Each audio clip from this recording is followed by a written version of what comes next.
اور ضحیٰ کرن کو بھی کہتے ہیں، سورج کی کرن کو۔ تو بہرحال دن چڑھنا، جب دن کا آغاز ہوتا ہے سورج تھوڑا سا چمک جاتا ہے، اونٹ کے بچے کے، چھوٹے بچے کے پاؤں صحرا میں جلنے لگیں تو یہ وہ وقت ہوتا ہے۔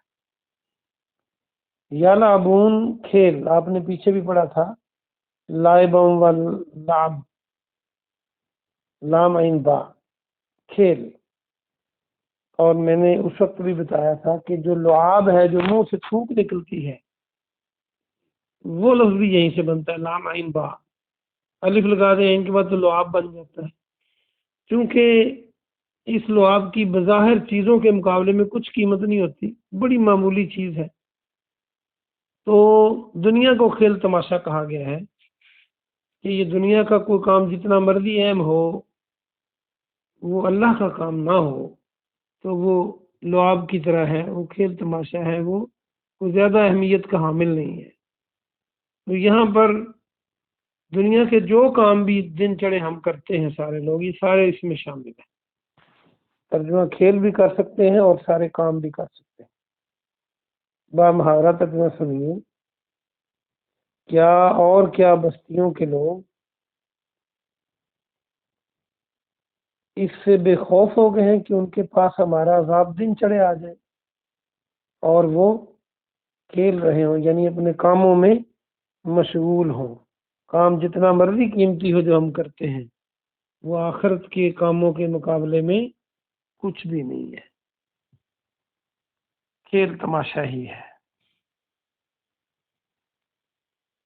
آمنو، تو کیا پھر وہ امن میں آ گئے ہیں، نڈر ہو گئے ہیں، مکر اللہ، اللہ کی چال سے، اللہ کی تدبیر سے۔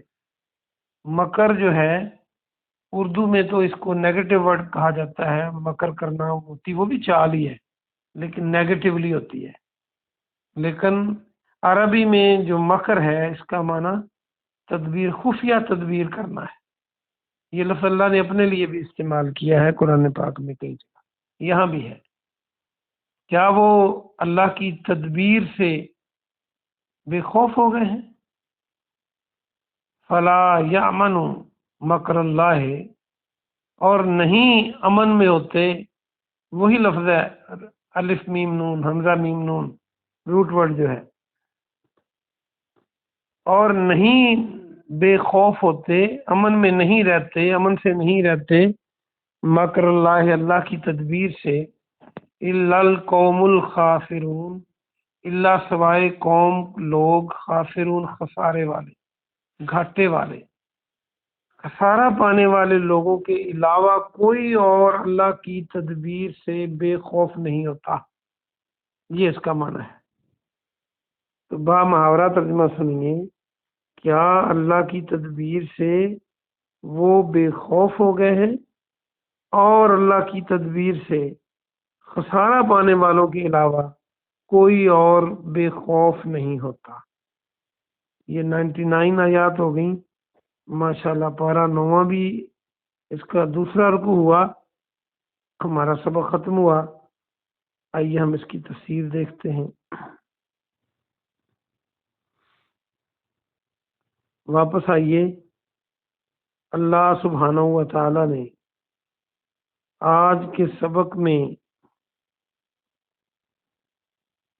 ان لوگوں کی بات کی ہے جو اللہ کے عذاب سے، اللہ کی پکڑ سے، اللہ کے مواخذے سے بے خبر رہتے ہیں۔ یہ ضروری نہیں کہ وہ کافر ہی ہوں، اگر ہم بھی دنیا کے کاموں میں اس قدر لگے ہوئے ہیں کہ ہمیں اللہ کے لیے، اللہ کی نماز کے لیے، پیارے نبی صلی اللہ علیہ وسلم پر درود پڑھنے کے لیے ٹائم ہی نہیں، اگر ہم اللہ کے فرائض کو وقت نہیں دے رہے اور دنیا کو ترجیح دے رہے ہیں تو ہمیں ڈرنا چاہیے۔ اللہ فرماتا ہے کہ کیا یہ بے خوف ہے اس بات سے کہ رات کو نیند کی حالت میں ان پر عذاب آ جائے؟ کیا پہلی قوموں کے اوپر ایسے عذاب نہیں آئے راتوں کو اور وہ اوندھے پڑے رہ گئے، یا پھر ایسے ہو گئے جیسے بسے ہی نہیں تھے؟ ان کو عبرت کا نشان بنا دیا گیا، اور عام طور پر پہلی قوموں میں کوئی ایک بڑی برائی تھی، جیسے کوئی قوم ناپ تول میں کمی کرتی تھی، کوئی قوم یہ ہم جنس پرستی کرتی تھی، کوئی قوم کچھ اور کرتی تھی۔ لیکن ہم اپنے گریبان میں جھانکیں، ہم کیا کرتے ہیں، کس شعبے میں ہمارے لوگ امن سے اور سکون سے اور معیار کے مطابق چیزیں لے اور دے رہے ہیں۔ اگر ہم ایسا نہیں کر رہے تو ہمیں اللہ کے عذاب سے ڈرنا چاہیے۔ کئی لوگ تو رات کو مووی دیکھتے دیکھتے سو جاتے ہیں، کئی ہمارے بہن اور بھائی رات کو اللہ کو یاد کیے بغیر سو جاتے ہیں، عشاء کی نماز پڑھے بغیر سو جاتے ہیں۔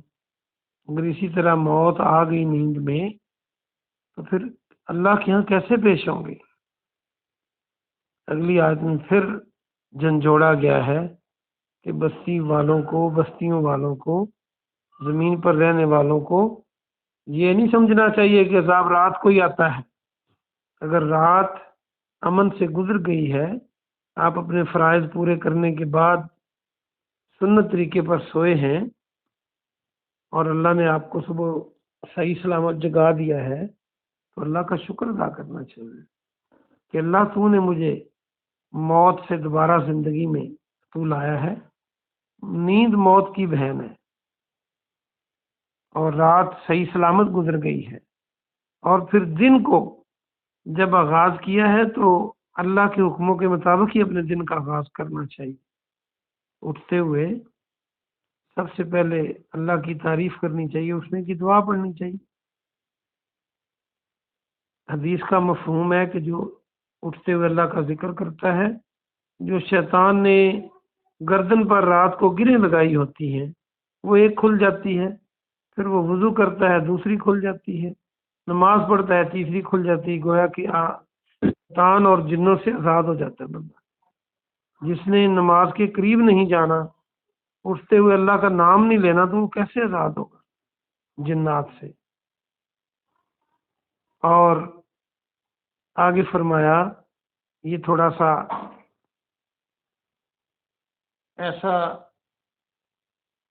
ایسی بات ہے اس آیت میں کہ ایک طرح کا تھریٹ بھی ہے کہ کیا تم سمجھ رہے ہو کہ اللہ کی تدبیر سے بچ جاؤ گے؟ تم اللہ کی تدبیر سے نڈر ہو گئے ہو؟ کوئی کام اللہ کی مرضی کا نہیں کرتے، اللہ کی مخالفت کرتے ہو، پیغمبر صلی اللہ علیہ وسلم کے بتائے ہوئے طریقوں کے علاوہ تم نے سارے طریقے اور اپنائے ہوئے ہیں اور اس طرح دندناتے پھرتے ہو، تو کیا اللہ کی تدبیر سے تم بے خوف ہو؟ جب اللہ تدبیر کرتا ہے تو پھر کسی کی پیش نہیں آتی، اور اللہ کی تدبیر سے صرف خسارے پانے والے لوگ ہی بے خوف ہوتے ہیں۔ اللہ کو تو یہ بھی پسند ہے کہ تم اللہ سے ڈرو، اللہ سے خوف اختیار کرو، تو یہ تمہاری عبادت ہے۔ اللہ پاک سے دعا ہے کہ اللہ پاک آپ کو اور مجھے عمل کی توفیق عطا فرمائے۔ سبحان ربک رب العزت عما یصفون وسلام علی المرسلین والحمد للہ رب العالمین۔